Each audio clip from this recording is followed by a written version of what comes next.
Buenas tardes. Bienvenidos a la última actividad de nuestras decimoprimeras jornadas académicas, la ciencia ficción y lo fantástico en el cine y la literatura. Como ya es tradicional, tendremos un cierre que ha sido dividido en dos partes. La primera fue la proyección de la película La abuela de Paco Plaza y la segunda será el cierre de estas actividades a través del comentario a dicha película a cargo del doctor Jorge Olvera Vázquez. Se los presento, él es licenciado en Lengua y Literatura Hispánicas por la FES Acatlán, es maestro en Letras Mexicanas por la Facultad de Filosofía y Letras de la UNAM, de donde también es doctor en Letras. Es profesor titular A definitivo de tiempo completo en nuestra facultad, adscrito a la Unidad de Investigación Multidisciplinaria.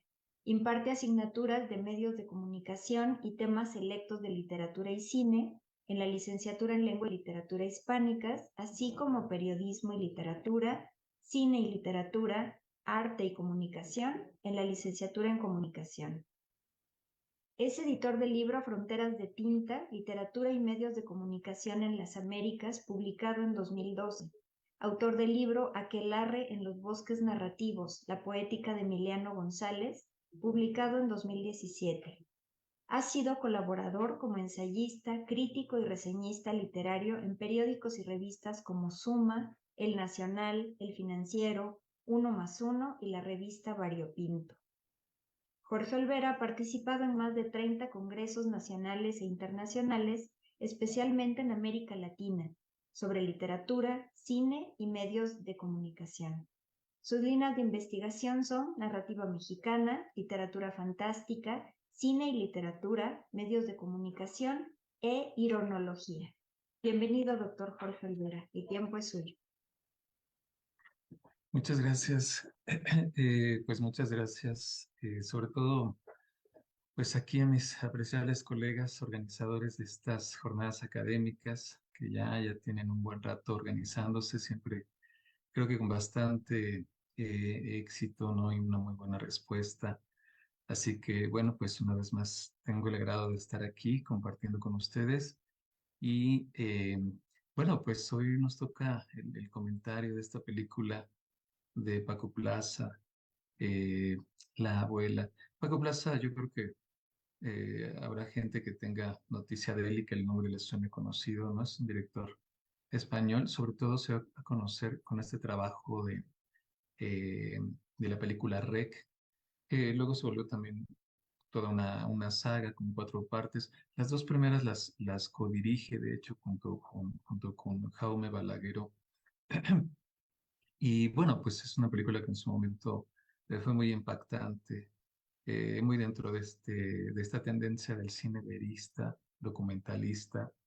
Eh, pero bueno, ya este cine que estamos viendo para este año, de hecho la película es del año pasado, del 22, pero ya en La Abuela lo que encontramos es un cine pues distinto, ya no tiene esta marca estilística que se inicia prácticamente a inicios de este siglo, eh, con el tema del documento hallado, ¿no? Debe haber sido en 2000, 2001 cuando surge la película del proyecto de la Bruja de Blair, que es justamente un tipo de cinematografía al que se apega toda la saga de REC, pero aquí ya vemos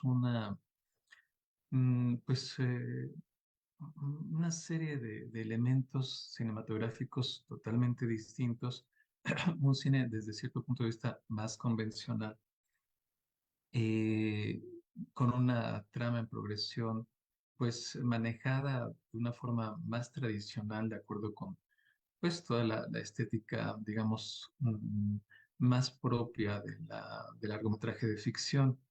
Ella no es una película que intenta ser verista, aunque tiene, sí, ahorita lo vamos a comentar, tiene ciertos recursos de verosimilización, ¿no? Que la hacen además, pues, que le dan ese toque tan particular que tiene. Pero bueno, me gustaría comenzar hablando antes que nada de los antecedentes que podemos más o menos ubicar con respecto a este filme, de la relación, pues, intertextual, ¿no? Que que puede establecerse, porque uno ve el filme y, por supuesto, de entrada es el tema del doble, y esto nos remite hasta en la cinematografía específicamente a 1913 con El estudiante de Praga, una película de Paul Wegener, muy importante película en Alemania, sobre todo haciéndose un tipo de cine que en ese momento no se hacía, eh, pero que a la vez tiene su huella y su deuda con este relato de Walter von Jamiso que se llama La maravillosa historia de Peter Schlemihl. Es un relato dentro del romanticismo alemán de 1814 y justamente El estudiante de Praga de Venegar está basado al menos parcialmente en este relato. Pero sobre todo, ya a fines del 19 podemos ubicar otra vez en literatura prácticamente lo que es la esencia de este filme en un relato de H.G. Wells que se llama El caso del difunto Mr. Elsham. Digamos, lo que tienen en común estos dos relatos, el de von Jamiso y el de H.G. Wells, es precisamente esta idea de transustanciación de las almas a cuerpos más jóvenes. Entonces, bueno, digo, y además en los dos casos está involucrado algo que aquí no necesariamente encontramos, por lo menos no explícitamente, un intercambio en el que tiene que ver también la cuestión económica. Entonces, bueno, en el de Peter Schlemihl encontramos a un anciano que prácticamente sin que el protagonista joven se dé cuenta, pues le compra su alma. Eh, pues a un joven que era pobre y que no pensaba que podía tener algo que perder en términos materiales. El anciano le propone, de hecho, que le deje llevarse lo que él quiera del cuarto donde él vive, pero en ese cuarto no hay más que pobreza. Sin embargo, cuando el anciano se va, pues el protagonista se da cuenta de que el espejo ya no refleja su imagen. En el caso del difunto Mr. Elsham, ya es una... Ah, perdón, pero esto que les voy a platicar, todo era a cambio de que este anciano que era muy rico heredara al joven que era muy pobre.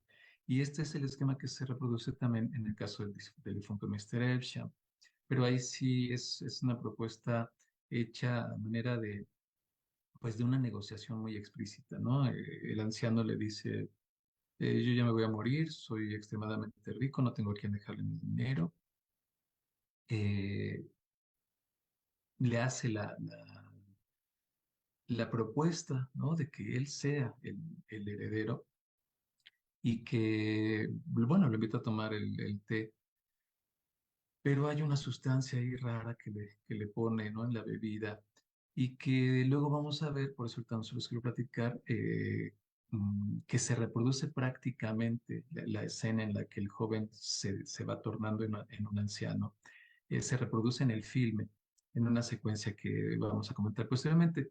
Y bueno, pues también no se puede dejar de mencionar Aura de Carlos Fuentes, por el tema de la bruja, por el tema pues también del doble, precisamente, y porque allí está escondida la causalidad de toda la historia que vemos en la abuela.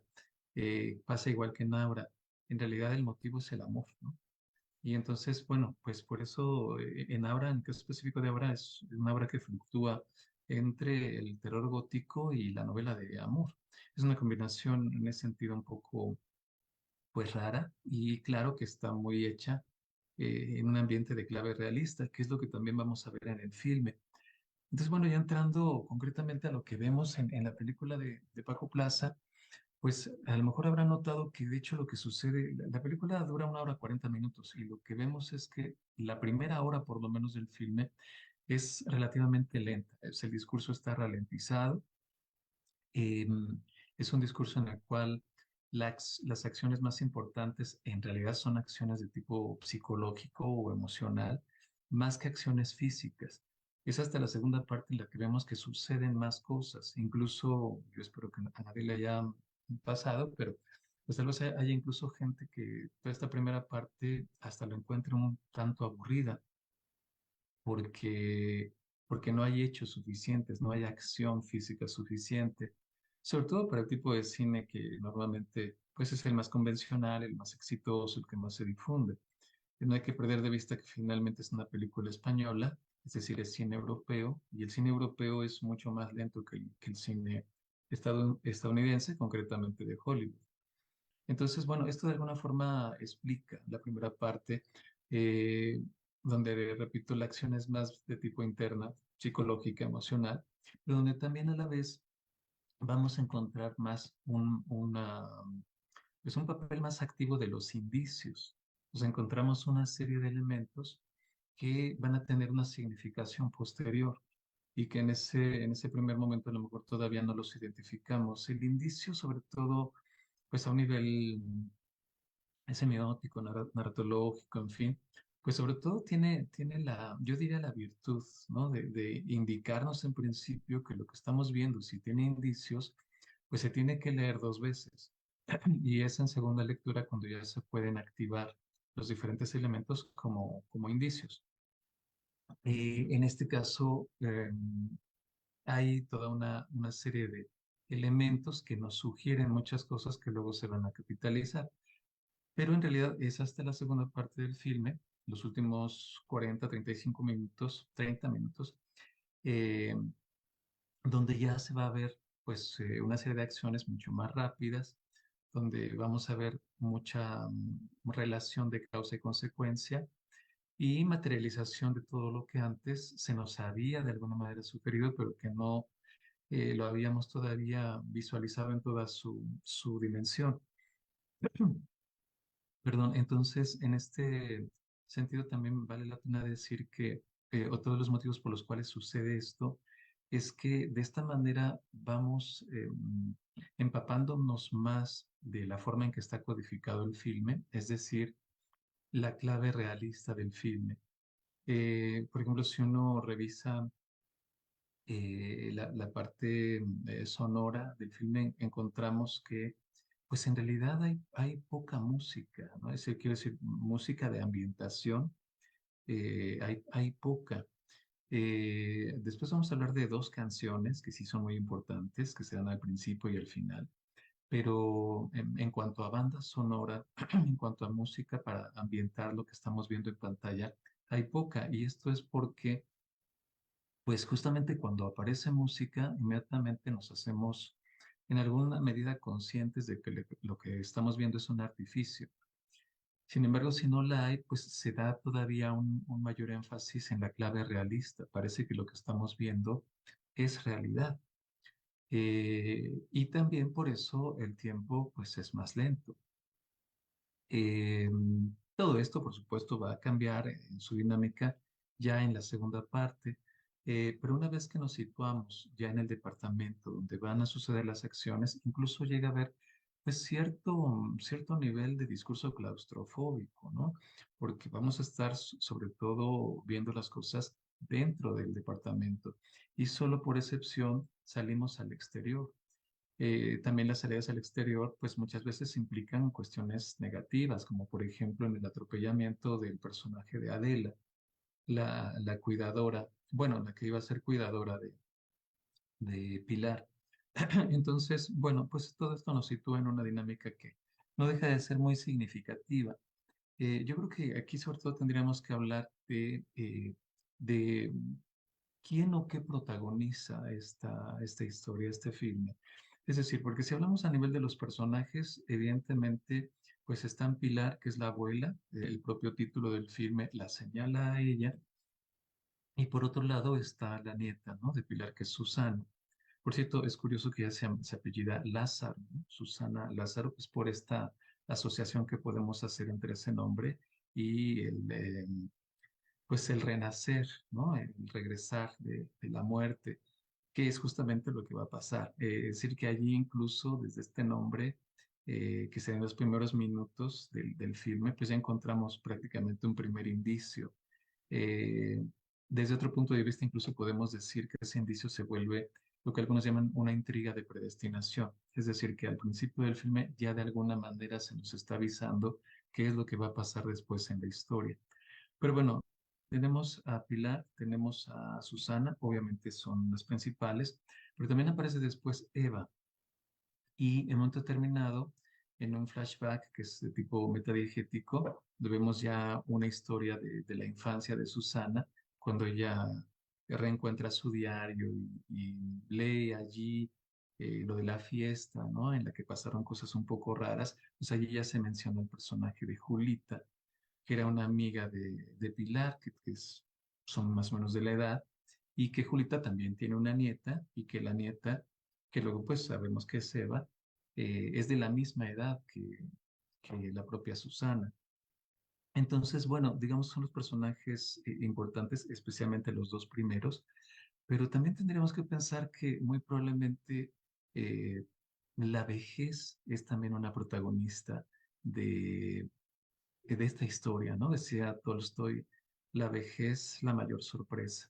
Y evidentemente aquí hay un interés que, por cierto, nuevamente nos retrotrae a la anécdota de Aura sobre el no querer envejecer, sobre querer ser joven, sobre poder tener la capacidad de mantener la juventud por todo lo que implica en términos amorosos, ¿no? De alguna manera es tratar de hacer eterno el amor, ¿no? De que nunca termine, de siempre estar con la persona amada, etcétera, etcétera.